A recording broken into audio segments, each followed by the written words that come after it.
7 short days ago, we were all wondering what was going to come of LiAngelo Ball, Jalen Hill, and Cody Riley. No one knew their fate. And as the UCLA team plane returned to Los Angeles, the country was forced to play the waiting game to find out what would become of the 3 freshman basketball players that had been caught shoplifting from 3 stores in China. 4 days later, we got our answer when TMZ was on the scene at LAX with cameras flashing as the trio returned home. On Wednesday, the school held a press conference where it was announced that Ball, Hill, and Riley would be put under an indefinite suspension. The players also read statements apologizing and thanking Donald Trump. Solo FBGT images. But did they really want to? Do you think the 3 UCLA basketball players will say thank you President Trump? They were headed for 10 years in jail, Trump tweeted on Wednesday before the press conference. And after receiving the praise he so desperately needed, Trump, as usual, took to Twitter again. To the 3 UCLA basketball players I say you're welcome. Go out and give a big thank you to President Xi Jinping of China who made your release possible, and have a great life. Be careful. There are many pitfalls on the long and winding road of life. Thank yous are like invitations.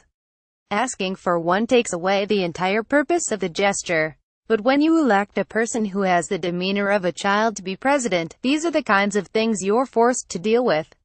This week was yet another example of how Trump loves to use social media to stick his nose in sports while attempting to bully people into stroking to his ego.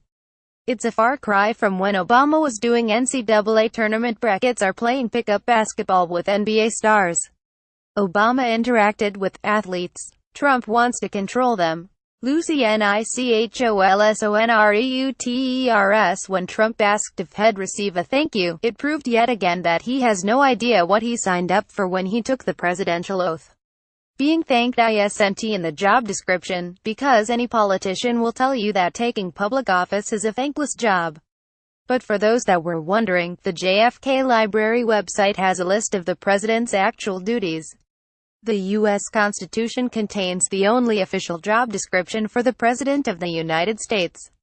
According to Article 2, Sections 2 and 3, the President, 1 is the Commander-in-Chief of the Armed Forces of the United States, and of each state's militia when the nation has need of it. 2 has power to obtain information and opinions from heads of the executive departments. The 3rd may grant pardons and reprieves for crimes against the United States. 4 makes treaties with other countries with the approval of the Senate. 5 appoints ambassadors, federal judges and heads of executive departments, all subject to the approval of the Senate. The President also has power to fill any vacancies that may happen while the Senate is in recess. 6 must report to Congress from time to time about the state of the Union and recommend whatever measures he thinks are necessary. The 7th may call members of Congress together on extraordinary occasions, as well as adjourn their meetings when they cannot agree on their own about when to do this. 8 receives foreign ambassadors and other public officials. 9 is responsible for enforcing the nation's laws. 10 issues commissions to all officers of the United States, as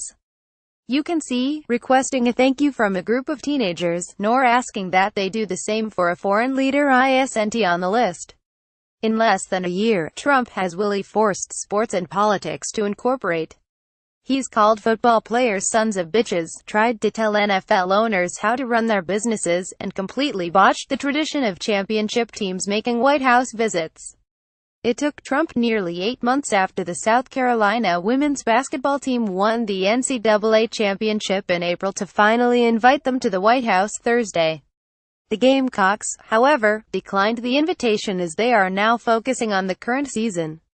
We did hear from the White House about attending tomorrow's event, but we will not be able to attend, Coach Dawn Staley told the local ABC station.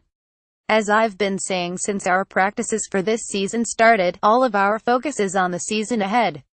The only invitation we are thinking about is to the 2018 NCAA tournament. So, for all the people that are still screaming, stick to sports, how about changing your tune and telling your president to stick to politics? But for those that believe that Trump should have the right to dip his nose in sports whenever he wants, this one is for you.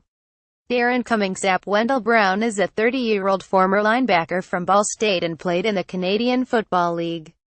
Despite having no prior arrests and a surveillance video, his friends and family say confirm his story that he didn't hit or injure anyone during the incident. Brown has been detained in a jail in Changchun, China for 14 months for getting into an altercation at a bar more than a year ago.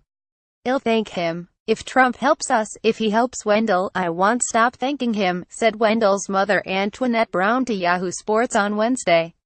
"He helped get 3 basketball players who are guilty get out. I pray he'll help get my innocent son out. And if he does, I'll thank him and thank him and thank him." A black family in Detroit would do anything to give Trump the thanks he so desperately longs for.